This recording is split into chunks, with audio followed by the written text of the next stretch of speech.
नमस्कार, बहुत स्वागत है आपका। न्यूज नेशन देख रहे हैं आप। दोपहर के 2 बज रहे हैं। मैं हूं आपके साथ ज्योति तनेजा भसीन। आइए खबरों की शुरुआत करते हैं और सबसे पहले न्यूज नेशन की खबर के बड़े असर की बात करते हैं। मुल्ला जलाली के व्हाट्सएप ग्रुप कनेक्शन की जांच होगी। आपको बता दें कि आईबी जांच करेगी, जो भारतीय नंबर है उसकी जांच की जाएगी। जलाली के ग्रुप से जुड़े हुए ये भारतीय नंबर हैं जिनकी जांच होगी। और आपको बता दें, इस व्हाट्सएप ग्रुप में भारत विरोधी बातें कही गई थी, जिसके बाद इसकी जो शिकायत थी वो दी गई। सूफी इस्लामिक बोर्ड को पीएमओ से आया है अब जवाब, और पीएमओ की तरफ से कहा गया है कि आईबी इस पूरे मामले की छानबीन करेगी। और ये देखिए, ये वो खबरें हैं जिस पर आज न्यूज नेशन की नजर रहने वाली है। मुंबई का निर्भया की मौत हुई है और उसके इस खबर पर भी हमारी बड़ी नजर रहने वाली है। लेकिन इस बीच बड़ी खबर ये है जो आपको बता दें कि मुंबई की निर्भया की मौत हो गई है। तीसरे दिन ये मौत हुई है। हालांकि एक गिरफ्तारी इस मामले में हो चुकी है और आपको बता दें कि पुलिस इस पूरे मामले की छानबीन अभी भी कर रही है। साकिना का मामले का एनसीडब्ल्यू ने भी संज्ञान लिया है। इस साकी नाका की जो घटना है ये बहुत ही दुर्भाग्यपूर्ण है। हम इसकी निंदा करते हैं और जिस प्रकार से ये घटना हुई है, एक प्रकार से मानवता को कालिख पोतने वाली ये घटना है। दिल्ली की निर्भया की घटना को, उसकी जो याद है उसको ताज़ा करने वाली इस प्रकार की ये घटना है। हमारी मांग है कि इसके ऊपर कड़ी कार्रवाई की जाए, तुरंत फास्ट ट्रैक कोर्ट्स तैयार किए जाए, आरोपियों को सज़ा मिले। और हमारे तो मांग ये रहेगी कि ऐसे आरोपियों को सज़ा देना तो कोर्ट का काम है, पर उनको फांसी की सज़ा ही होनी चाहिए। इस प्रकार की हमारी यहाँ पर मांग रहेगी।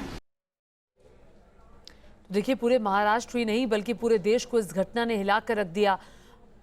3 दिन बाद ये लड़की, इसकी जान चली गई और निर्भया जैसी ये घटना थी। दिल्ली का निर्भया कांड आपको याद होगा, और इस घटना के बाद से ही पूरे महाराष्ट्र में रोष है।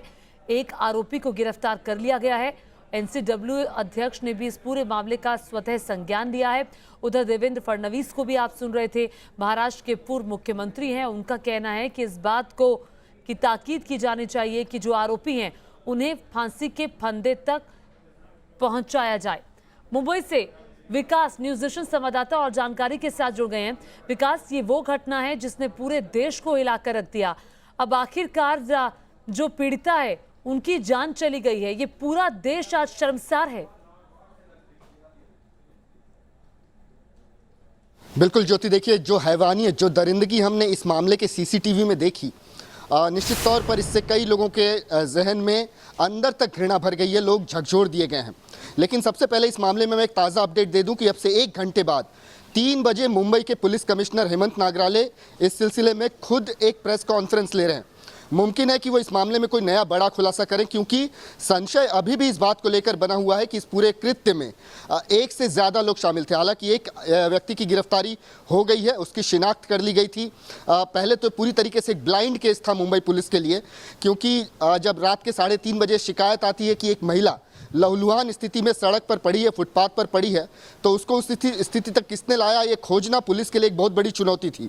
लेकिन अगल बगल के जब सीसीटीवी फुटेज खंगाले गए तो एक आरोपी की शिनाख्त हुई। ये आरोपी उस सीसीटीवी फुटेज में इस महिला को बड़ी ही बेरहमी से, दरिंदगी और हैवानियत दिखाते हुए पीट रहा था और लहूलुहान अवस्था में उसे एक टेम्पो में फेंक कर भाग गया था। इसकी गिरफ्तारी तो हो चुकी है, लेकिन क्या इससे ज़्यादा लोग इस पूरे कृत्य में शामिल थे? इसकी पड़ताल चल रही है, पुलिस की जांच अभी भी जारी है और मुमकिन है कि इसी सिलसिले में मुंबई पुलिस कमिश्नर हेमंत नागराले अब से थोड़ी देर में कोई बड़ा खुलासा करें। रही बात राजनीतिक महकमों में भी इसकी खूब चर्चा है। जी बिल्कुल, मैं इसी पॉइंट पर आ रही थी कि चूंकि हम देवेंद्र फडणवीस को भी सुन रहे थे, उनका ये कहना था कि देखिए फांसी के फंदे तक पहुंचाया जाना चाहिए। इस बीच में एक बड़ी खबर अपने दर्शकों को बता देती हूं। महाराष्ट्र के पूर्व सीएम और बीजेपी नेता देवेंद्र फडणवीस ने रेप पीड़िता की मौत पर दुख जताया और कहा कि ये घटना मानवता को शर्मसार कर देने वाली घटना है। आरोपियों को कड़ी से कड़ी सजा होनी चाहिए। उधर महिला आयोग ने इस पूरे मामले का स्वतः संज्ञान लिया है। पीड़ित परिवार को मुआवजा मिले, एनसीडब्ल्यू की तरफ से ये कहा गया है, नेशनल वुमेन कमीशन की तरफ से कहा गया। Just got the sad news that the victim of Mumbai brutal rape case has lost her life. sad is also that Mumbai police has been failed to arrest the culprits, the accused till now. Only one accused is arrested. We have taken, NCW has taken suo moto, and we are going to, I'm going to send a member also if nothing happens till today evening to inquire about the incident and also extend help to the victim's family. तो national women commission ने इस पूरे मामले का स्वतः संज्ञान लिया है। विकास, जिस मुद्दे पर मैं आ रही थी, चूंकि एनसीडब्ल्यू ने स्वतः संज्ञान लिया है, देवेंद्र फडणवीस को भी हमने सुना, उन्होंने कहा कि आरोपियों को कड़ी से कड़ी कार्रवाई उन पर होनी चाहिए, कड़ी से कड़ी सजा उन्हें दी जानी चाहिए। अब ये बताइए, चूंकि लगातार दबाव है आरोपियों पर जल्द से जल्द कार्रवाई हो, कितने लोग और इस मामले से जुड़े हुए हैं, चूंकि अभी तक गिरफ्तारी एक शख्स की हुई है? जी बिल्कुल ज्योति, देखिए राजनीतिक महकमों में भी इसको लेकर चर्चा है। विपक्ष जो है वो एक सुर में ये बोल रहा है कि महाराष्ट्र में महिलाओं की सुरक्षा पर यह घटना बहुत बड़े सवाल खड़े करती है और इसी वजह से कड़ी कार्रवाई की अपेक्षा वो लगा के बैठे हैं। वो चाहते हैं कि इस मामले का ट्रायल जो है वो फास्ट ट्रैक कोर्ट में चले, जल्दी से इसका फैसला हो और आरोपी को फांसी से कम कोई सज़ा नहीं होनी चाहिए। साकीनाका पुलिस जो इस मामले की जांच करी, जिस पुलिस थाने में ये केस दर्ज हुआ है, उनका ये कहना है कि वो लगातार कई दिशाओं में कई आयाम से इस मामले की जांच कर रहे हैं। खुद महाराष्ट्र के गृह मंत्री दिलीप वलसे पाटिल, उन्होंने सवेरे ये बयान दिया कि वो व्यक्तिगत रूप से हर ऑफिसर के टच में है, संपर्क में है और खुद निगरानी रखे हुए हैं कि जांच में क्या क्या डेवलपमेंट्स होते हैं। तो आप समझ सकती हैं कि इस पूरे मामले ने महाराष्ट्र में किस तरीके से सबको हिला कर रख दिया है। खुद गृह मंत्री व्यक्तिगत रूप से पूरी जांच पर निगरानी रखे हुए हैं। विपक्ष के नेता देवेंद्र फडणवीस, जो कि पूर्व मुख्यमंत्री भी रह चुके हैं सीएम महाराष्ट्र के, न सिर्फ उन्होंने बल्कि बीजेपी का हर विधायक ये कह रहा है कि महाराष्ट्र में महिलाओं की सुरक्षा पर सवाल खड़े करती है ये घटना। ये दरिंदगी, ये हैवानियत 2012 के निर्भया कांड की वो बुरी यादें ताज़ी करती है और इसी वजह से जो इस मामले में गिरफ्तार होते हैं उन पर बहुत कड़ी कार्रवाई होनी चाहिए। बिल्कुल, कड़ी कार्रवाई की मांग विपक्ष की तरफ से की जा रही है। एनसीडब्ल्यू की तरफ से भी अल्टीमेटम दिया गया है, सरकार पर दबाव है, पुलिस पर जल्द से जल्द कार्रवाई करने का दबाव है। जो भी इस मामले में अपडेट आएगा आप तक पहुंचाएंगे। आज की एक और बड़ी खबर का रुख करते हैं। टोंक के मालपुरा में हिंदू पलायन का मामला सामने आया है। बीजेपी की कमेटी मालपुरा पहुंची हुई है। पीड़ित परिवार से मिलेगी बीजेपी कमेटी। टोंक और सीकर के सांसद कमेटी में शामिल है। सोजत विधायक शोभा चौहान भी कमेटी में शामिल है। पलायन पर बीजेपी प्रदेश अध्यक्ष को रिपोर्ट सौंपेगी ये कमेटी। आपको बता दें कि विधानसभा में भी बीजेपी पलायन का ये मुद्दा उठाएगी। राजस्थान के टोंक से ये बड़ी जानकारी आ रही है, जहां पर जो लोग हैं वो पलायन करने को मजबूर है। पीड़ित परिवार से मिलने के लिए बीजेपी की कमेटी पहुंचेगी। टोंक और सीकर का ये मामला है, राजस्थान के टोंक और सीकर का मामला, जहां से बड़ी संख्या में हिंदू पलायन करने को मजबूर है। अब बीजेपी की एक कमेटी वहां पहुंची हुई है, पीड़ित लोगों से मुलाकात की जा रही है और ये देखिए, लोगों ने घरों के बाहर बाकायदा ये पोस्टर भी लगा दिए हैं। असुरक्षा की भावना है वहां मौजूद, वहां रहने वाले हिंदुओं में, और यही असुरक्षा एक बड़ा मुद्दा है जिसकी वजह से वो घर छोड़ने पर मजबूर हो गए हैं। सवाल सरकार पर भी उठ रहा है कि आखिर सरकार इस पलायन को रोकने के लिए क्या कदम उठा रही है। ये खौफ आखिर लोगों के जहन में इतना क्यों है?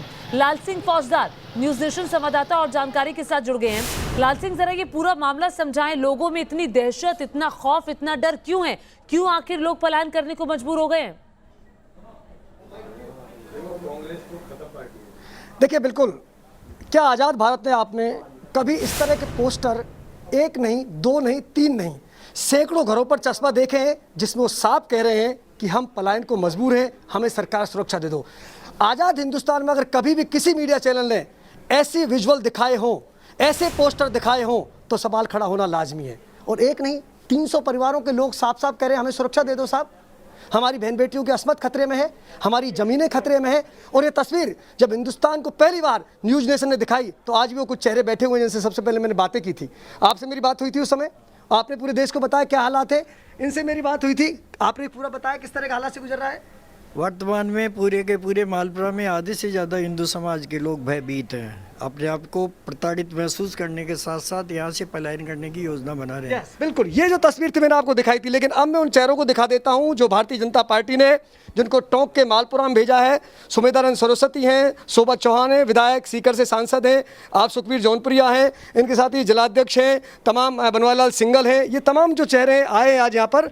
और सबसे पहले मैं सुमेधानंद जी के पास जाना चाहूँगा। सुमेधानंद जी, आपसे मैं बात करना चाहूँगा, आप यहाँ आए हैं, ये जो हालात हमने देखे हैं, किस तरह के हालात टोंक में हैं? क्योंकि जब सच मानिए जब न्यूज़ नेशन कवरेज में था तो मेरी तमाम लोगों से बात हुई तो मुझे सबसे बड़ा धक्का उस वक्त लगा कि एक आज़ाद मुल्क में ये कहना पड़ रहा है आपको कि हमें सुरक्षा दे दीजिए, नहीं है तो पलायन कर जाएंगे। देश के इस शहर में, शहर से इस शहर में आपका हिंदू पलायन करने को मजबूर है। देखिए, मैं आपसे एक निवेदन करूं, ये देश का दुर्भाग्य है कि इस स्वतंत्र भारत में केवल मालपुरा की कहानी नहीं है, ये कहानी कश्मीर में हुई। श्रीनगर से परिवार भागे, 10,000 से अधिक परिवार वहाँ से भाग करके दिल्ली, जम्मू और अन्य स्थानों पर आकर के बसे। और 1950 से लेकर के अब तक, जैसा कि मैं अभी आया हूँ, पूरी जानकारी मैं लूँगा, लेकिन अब तक मुझे जो जानकारी मिली है 1950 से लेकर के अब तक 600-700 परिवार यहाँ के आतंक से दुखी होकर के, परेशान होकर के, एक कम्युनिटी विशेष के लोगों से तंग आकर के और शहर को छोड़ करके बाहर चले गए। अभी सैकड़ों परिवारों ने और एक ज्ञापन दिया है प्रशासन को, जिसकी प्रति हमें भी मिली है, हमारी पार्टी को मिली है। पार्टी के सामने जब विषय आया है तो पार्टी ने हमारी 3 व्यक्तियों की कमेटी बनाई है, माननीय बनवारीलाल जी सिंगल, हमारी बहन शोभा जी जो विधायक हैं सोजत से, और मैं, हमारे एमपी साहब खड़े हैं। तो हम यहाँ एक शिष्टमंडल के रूप में आए हैं, और शिष्टमंडल के रूप में इसलिए आए हैं, एक कमेटी बनी है हमारी कि हम वस्तु स्थिति से अवगत हो सकें। और अभी जाएंगे परिवार के पास। शोभा जी के पास में जाना चाहूँगा। शोभा जी, शोभा जी, क्योंकि यहाँ पीड़ा महिलाओं की बहुत ज़्यादा है, वो कह रही हैं कि हम डरते हैं बाहर निकलने से। वास्तव में अगर देखा जाए तो मैं ये कह रही हूँ कि जो हमारी ये कमेटी हुई, पहले तो हम जाकर वहाँ महिलाओं की वो यातनाएं सुनेंगे कि क्या उनके साथ अत्याचार हो रहा है। और विशेष रूप से जो बालिकाएं अभी राजस्थान में अपराध के मामले में राजस्थान नंबर 1 पे है। और राजस्थान की जो सरकार, निकम्मी सरकार मैं उसे कहूँगी, जो महिलाएं अपने आप को असुरक्षित महसूस कर रही है, उनके बारे में हम अभी आए हैं, उनसे मिलेंगे, उसके बाद ही राय दे पाएंगे। बनवारीलाल जी, आप भी कहीं, क्योंकि अलवर भी आपका अछूता नहीं है, आप मेवात इलाके से आते हैं, वहाँ तो अक्सर आप ऐसी घटना होती है, लेकिन मालपुरा में खुलेआम ऐसा हो रहा है। लगभग 300 परिवार आज भी कह रहे हैं हमें सुरक्षा दे दो। केवल खेद का, क्षोभ का विषय नहीं है, आश्चर्य का विषय है। मालपुरा के अंदर इस तरह से, मैं तो उन लोगों को भी बराबर का दोषी मानता हूं जो इन अपराधियों को अपने मकानों को किसी भी कीमत के कारण से बेच कर जा रहे हैं। ये उन लोगों की कमज़ोर मानसिकता का सवाल है। समाज, हिंदू समाज के लोगों को भी एकजुट होना चाहिए। और अगर कोई आदमी कीमत से ही अपने मकान को बेच के जाने की स्थिति में है तो इस तरह से भयभीत होने के स्थान पर ऐसे लोगों से बातचीत करके उनको चाहे किसी भी तरीके से मनवाया जाए। इस प्रकार के विधर्मी लोगों को जो वहाँ आकर एक कम्युनिटी विशेष के लोग खास तौर से आके मालपुरा को जो डिस्टर्ब करने का काम कर रहे हैं,